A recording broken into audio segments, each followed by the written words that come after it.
So when we're talking about the palmaris brevis muscle in tennis, anytime you grip, adjust, or swing your racket, you're using the palmaris brevis muscle.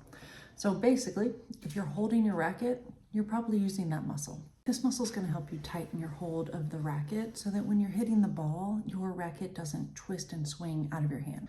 Because this muscle helps you kind of cup and squeeze your hand, it's going to help you with shock absorption in tennis. And then finally, because tennis is such a repetitive motion sport, you're constantly swinging, you're constantly using your racket and holding your racket and squeezing your racket.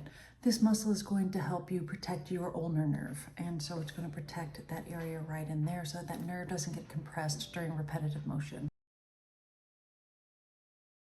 The origin is going to be the flexor retinaculum and the palmar aponeurosis.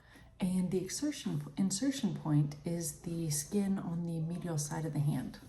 It's going to be right in here.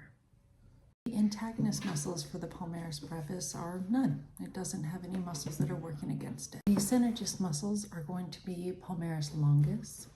Though located in the forearm, it stabilizes the wrist and acts as a functional partner to the palmaris brevis during grasping and tension activities. Also, the abductor digiti minimi, contributing to the little finger's movement and works closely with the palmaris brevis to create a strong, stable cupping shape. And then another synergist is going to be flexor digiti minimi brevis, assisting in the flexion and opposition of the little finger, working in tandem with the palmaris brevis when making a tight, secure fist. The palmaris brevis is active and stabilizing whenever you're gripping or holding your tennis racket. Because the palmaris brevis has a high percentage of slow twitch muscles within its fibers, we know that it can stabilize and it can hold a position for long durations of time, which is what you need in tennis.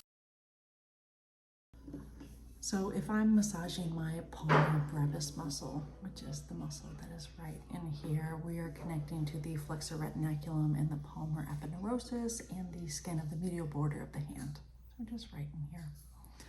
So what I would do was I'd just take my other hand and I'd work small circles in that area. If you don't know what the retinaculum or aponeurosis is, then that is absolutely fine. We can go general area. Okay, so we got your pinky side, this is your ulnar side. So your pinky side and your wrist. And if you're somewhere in this area of the hand, you're gonna be getting your palmaris brevis. And so I just would work circles with my thumb. And then I just would do some nice little strokes, some nice little slides against the tissue. Massage it out that way.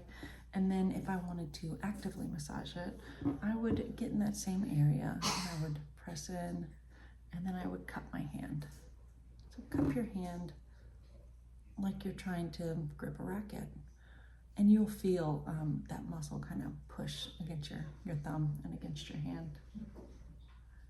And it feels really good. And for all you tennis players out there, this is a great, great muscle to massage and to work because you're gripping that racket for a lot of time. Because the palmaris brevis helps you cup and grip, you know that to stretch it, you want to do the opposite motion of that.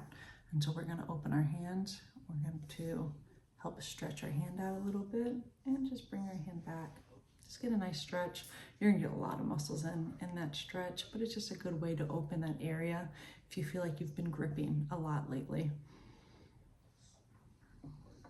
So now you know a little bit more about the palmaris brevis, a small but mighty muscle that is just working the entire time you're playing a tennis match or practicing tennis.